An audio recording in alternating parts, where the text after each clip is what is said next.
తిరుపతి నగరంలో 1/10 ఈ నెల 1వ తేదీ దేవనాథ్ అతను గ్రాండిటీ హోటల్లో వెయిటర్గా పనిచేస్తాడు. Is a native of Bengal. ఆయన వాళ్ళ తండ్రి పేరు రాయి దేవనాథ్ పేరు. అతను తిరుమలకు వెళ్ళాలని చెప్పి బస్టాండ్ నుంచి ఆటో ఎక్కుతాడు. బస్టాండ్ నుంచి ఆటో ఎక్కి గరుడాస లింక్ బస్ స్టాండ్ దగ్గరికి తీసుకువెళ్ళమంటారు. దాంతో అతను బయలుదేరి లింక్ బస్ స్టాండ్ దగ్గరికి వచ్చిన తర్వాత వాళ్ళు అక్కడ దిగనీయకుండా ఆటో డ్రైవరు నేరుగా జూ పార్క్ వైపు రోడ్డుకు తీసుకెళ్ళి హాస్పిటల్ ఇది అక్కడ అరవింద్ ఐ హాస్పిటల్ దగ్గర అతన్ని పట్టుకుంటారు. దాని వెనకాల ఇద్దరు ఫాలో అవుతుంటారు. డ్రైవర్ వెంకటేష్ వయసు 24 సంవత్సరంలో, వాళ్ళ తండ్రి పేరు ఈశ్వరయ్య. ఇతను కరకంబాడి తారకరామ నగర్లో ఉంటాడు, తిరుపతి జిల్లా. ఇతని స్వగ్రామం వచ్చి పంగూరు విలేజ్, ఏర్పేడ్ మండలం. ఇతనితో పాటే ఇద్దరు బాలురు, వాళ్ళు మైనర్స్. వాళ్ళు కానీ సపోర్ట్ చేసి 2 వీలర్లో బ్యాక్ వస్తారు.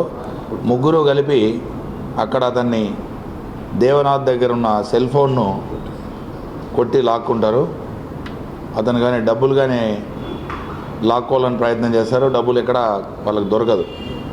దాంతో కొట్టి లాక్కొని వెళ్ళిపోయిన తర్వాత మనకు ఆ దేవనాథ్ కంప్లైంట్ మీద 1/10వ తేదీ కేసు నమోదు చేయడం వెస్ట్ పోలీస్ స్టేషన్ తిరుపతిలో.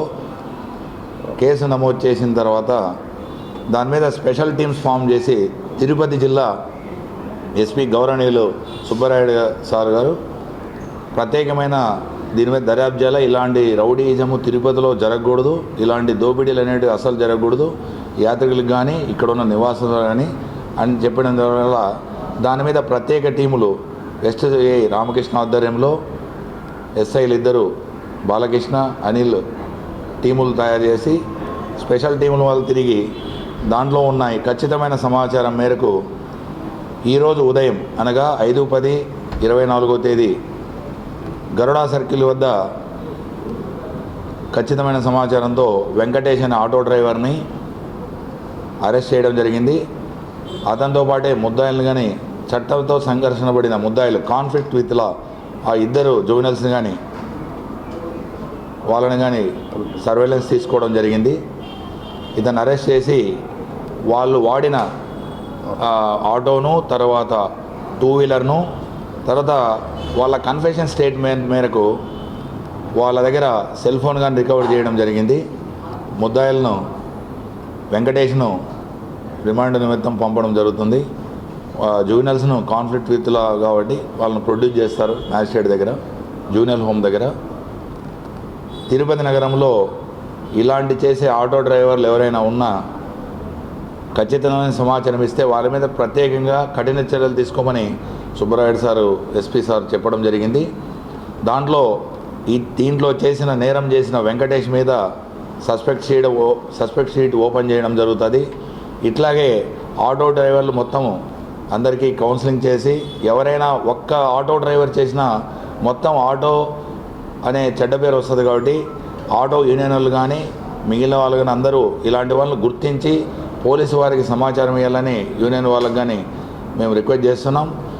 ఎస్పీ గారి ఆదేశాల మేరకు వాళ్ళకి కానీ అందరికీ మీటింగ్ ఆర్గనైజ్ చేసి ఇలాంటివి జరగకుండా ఆటో డ్రైవర్ అనేది ఏదైనా జరిగితే కొన్ని చోట్ల నేరం జరిగినా బ్యాగులు మర్చిపోయినా వాళ్ళు చాలా తెచ్చిస్తూ కొన్ని లక్షలు పోయినా కానీ వాళ్ళు ₹1 దాంట్లో ముట్టకుండా తెచ్చిచ్చే నిజాయితీపరమైన ఆటో వాళ్ళు ఉన్నారు. అది ఆటో డ్రైవర్ చేశాడంటే ఒక్కరు చేసినా అందరికీ ఆటో వాళ్ళకి చెడ్డ పేరు వస్తుంది. ఇలాంటివి ఫ్యూచర్లో జరగకుండా భవిష్యత్తులో ఇలాంటి నేరాలకు ఎవరు పాల్పడకుండా పోలీసు వారి తరపున ట్రాఫిక్ పోలీసు వారు అందరూ కలుసుకొని వాళ్ళకు ప్రత్యేకంగా కౌన్సిలింగ్ ఇవ్వడం జరుగుతుంది. యూనియన్కి కానీ మేము అప్పీల్ చేస్తున్నాం. ఇలాంటి వాళ్ళు ఎవరైనా గుర్తిస్తే మాకు వెంటనే తెలియజేయాలా. వీళ్ళు బయట ప్రాంతాల నుంచి వచ్చి ఇక్కడ ఆటో తోలుకుంటామని చెప్పి ఇలాంటి నేరాలకు పాల్పడడం వల్ల తిరుపతిలో ఉన్న నివాసులకు కానీ తర్వాత తిరుపతిలో ఆటో ఓనర్లకు కానీ ఇవన్నీ చెడ్డ పేరు వస్తుంది. ఇలాంటి జరగకుండా ప్రత్యేకంగా మాకు సమాచారం ఇవ్వాలని, ఎవరైనా ఉన్నా వాళ్ళ మీద కఠినమైన చర్యలు తీసుకుంటామని ఎస్పీ గారు ప్రత్యేకంగా ఆదేశాలు ఇవ్వడం జరిగింది. దాని మీద ఇక మీద జరగకుండా మేమంతా దాని మీద కృషి చేస్తామని తెలియజేసుకుంటున్నాం.